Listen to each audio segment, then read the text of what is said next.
থেকে আল্লাহ শেফা দান করবেন। কয়টা রোগ? তো আমার সাথে বলেন, আলোচনা তো করি সবসময়। কয়টা রোগ?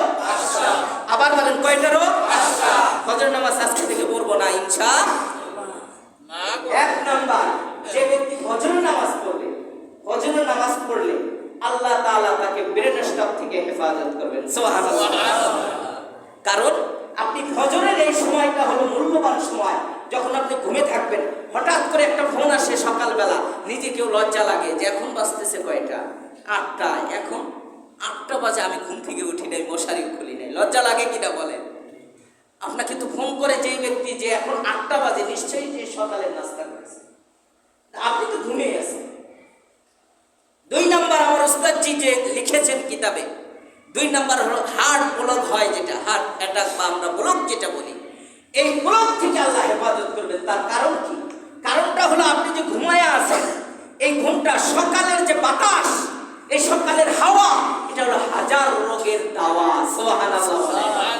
সকালের হাওয়া হাজার রোগের দাওয়া, মানে ঔষধ। আপনি সকালবেলা ফজরের নামাজে আসবেন, তাহলে তো একটু আগেই উঠতে হয়। আপনার নামাজ অনুপাতে আধা ঘন্টা আগে উঠতে হবে, ওযু কালাম, ঠান্ডা পানি সবকিছু মিলে। তাহলে এই আধা ঘন্টা আগে ওঠার কারণে এটা থেকে হিসাব করে ফজর পর্যন্ত 1 ঘন্টা, এই 1 ঘন্টা টাইম যে আপনি ঘুমায় আছেন, এই একটা চাপ আর সকালের এই মহা ঔষধের বাতাস আপনার কিন্তু শরীরে লাগে নাই, যার কারণে এটা হওয়ার সম্ভাবনা। 3 নাম্বার, অ্যাপেন্ডিসাইট যে রোগটা আছে, এই রোগ থেকে আল্লাহ হেফাজত করবেন। সুবহানাল্লাহ। এই রোগটা থেকে আল্লাহ হেফাজত করবেন। 4 নম্বরে আমার ওস্তাদজি বলেছেন যে আপনি সকালবেলা একটু পরীক্ষা করবেন আমার কথাগুলো, যে আমি নিজেও যখন ঠান্ডা পানি চোখে মারি, আমার মনে হচ্ছে যে মাথাটা ঠান্ডা হয়ে আসতেছে, চোখটা স্পষ্টভাবে দৃষ্টি শক্তি ফেরত আসতেছে। আপনাদের হয় কিনা জানি না।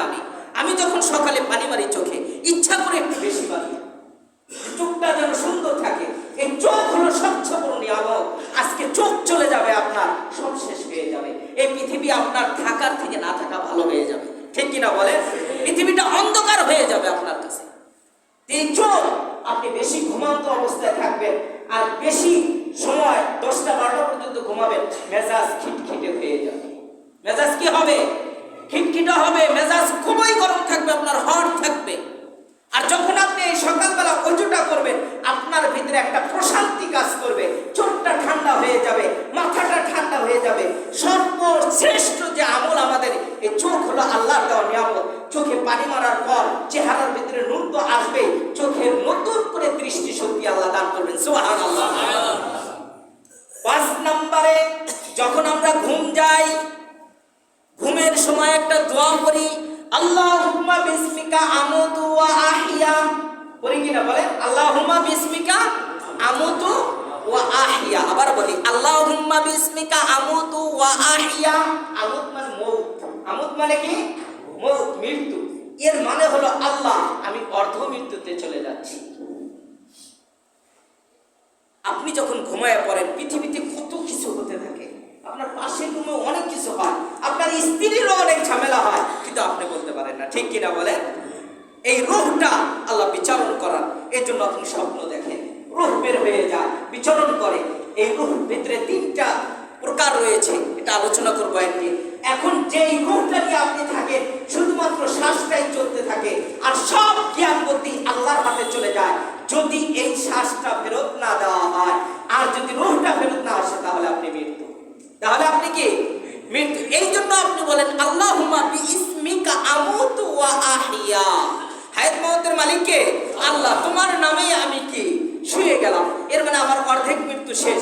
এখন আপনি ঘুম থেকে যখন উঠবেন, ঠিক টাইমে যে আলেম ওলামা বা যারা নামাজ পড়ে, দেখবেন ঘুম থেকে উঠেই দোয়া শুরু করে, আলহামদুলিল্লাহ। কিছুই জানে না, তারপরেও কি বলে? আলহামদুলিল্লাহ। মানে তুমি আমাকে অর্ধ মৃত্যু থেকে জীবিত করেছো, এর থেকে আর কি শুকরিয়া হতে পারে? সুবহানাল্লাহ।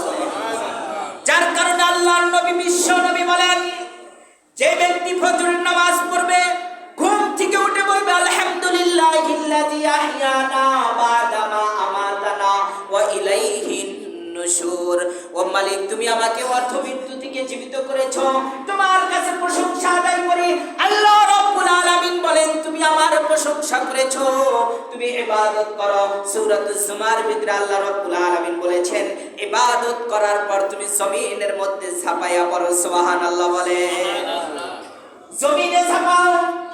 যখন নামাজ শেষ হয়ে যায়, ফান্তাশিরু ফিল আরদ, জমিনে লাফায়া পড়ো, ছাপায়া পড়ো।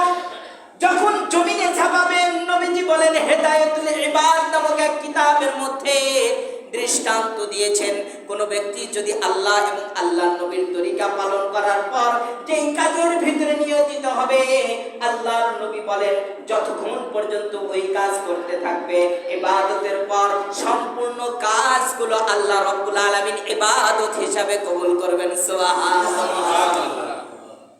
আপনি ফজরের নামাজ পড়ার পর অফিসে যাবেন, আপনার মন ভালো থাকবে, গ্যারান্টি। আপনার মেজাজ সুন্দর থাকবে। আপনি সূরাতুল ইয়াসিন সকালে তেলাওয়াত করবেন, নবীজি বলেছেন ক্ষুধার নিবারণ আল্লাহ মিটায় দিবেন। সুবহানাল্লাহ বলেন।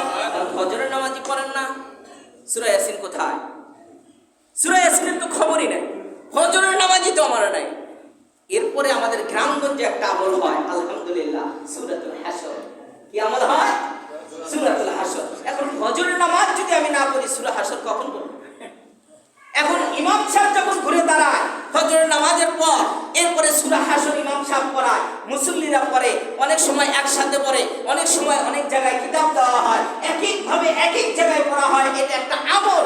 আপনি যখন সূরাতুল হাসর পড়বেন, হাসর পড়ার সঙ্গে সঙ্গে আপনি হাদিসটা বিশ্বাস করেন, নবীজি বলেছেন যে আবার সন্ধ্যা হওয়া পর্যন্ত ৭০,০০০ ফেরেশতা, আবারও বলতেছি, যে ব্যক্তি সূরাতুল হাসর ফজরের নামাজের পর ইমামের সাথে একা একা যে কোনো সিস্টেমে পড়বে, ৭০,০০০ ফেরেশতা আবার সন্ধ্যা পর্যন্ত তার রহমত, মাগফিরাত, রিজিকের জন্য দোয়া করতে থাকে। সুবহানাল্লাহ। সূরা হাসর পড়ার দরকার আছে কিনা? আছে। এরপরে আয়াতুল কুরসি পড়বেন। আপনি ফজরের নামাজের পর আয়াতুল কুরসি পড়বেন। নবীজি বলেছেন আয়াতুল কুরসি এমন একটি আমল যে মৃত্যু ছাড়া পৃথিবীতে যত রোগ রয়েছে, নবীজি বলেন আয়াতুল কুরসি এমন একটা আমল, মৃত্যু ছাড়া পৃথিবীতে যত প্রকার বালা মুসিবত আছে, সব বালা মুসিবতের মহা ঔষধ হলো আয়াতুল কুরসি। সুবহানাল্লাহ। এটা প্রতিবন্ধক হয়ে যাবে, আপনার জন্য পার্টিশন হয়ে যাবে। এই আয়াতুল কুরসি এমন একটা জিনিস, আয়াতুল কুরসি পরে আমার শরীরে ফু দেব, শরীরটা পবিত্র হয়ে যাবে, শরীরটা আমার বন্ধ হয়ে যাবে। আর আমি সূরাতুল হাসর পড়ব, ৭০,০০০ ফেরেশতা আমাকে হেফাজত করবে। সূরা ফজরের নামাজ পড়ব, রিজিকের দায়িত্ব কে নেবে? আল্লাহ। আল্লাহ। আর হেফাজতের দায়িত্ব কে নেবে? আল্লাহ। আল্লাহ। আর ফজরের নামাজ পড়ব, আদম হাওয়া ৩৬০ বছরের আমলের সব লিখে দিবেন কে? ইনশাআল্লাহ। বলবো তো ইনশাআল্লাহ। আল্লাহ তাআলা আমাদের সকলকে কবুল করুন, জোরে বলি আমিন। ফজরের নামাজ আসছে আদম আলাইহিস সালাতু ওয়াস সালাম থেকে। এই নামাজকে আল্লাহ পছন্দ করলেন, সিজদা করলেন, শুকরিয়ার নামাজ। আল্লাহর কাছে তওবা করে যখন সিজদা করলেন, শুকরিয়া তার আল্লাহর পছন্দ হয়ে গেল যে আমার বান্দারা আমাকে চিনেছে, আলহামদুলিল্লাহ। আর কিয়ামত পর্যন্ত যত বান্দা আসবে এইভাবে ভুল করবে আর তওবা করবে, আমি এই আদম হাওয়ার মতোই মাফ করে দেব। সুবহানাল্লাহ। এই নামাজটা সংরক্ষণ করে রূহে মাহফুজে রেখে দিলেন আল্লাহ। আমার দোস্ত তো একদিন আসবে, সেই দোস্তকে এই নামাজটা আমি যেহেতু পছন্দ করেছি, আমার দোস্তকেও পছন্দ করে গিফট হিসাবে দিয়ে দিব। নবীজি মেরাজে গেলেন, ৫ ওয়াক্ত নামাজ নিয়ে আসলেন, এর মধ্যে হলো ফজরের নামাজ। এই ফজরের নামাজটা আল্লাহ তাকে গিফট দিলেন এবং বলে দিলেন যারা পড়বে আদম হাওয়ার মতো, আমি মালিক তাদেরকে মাফ করে দিব। বলেন সুবহানাল্লাহ।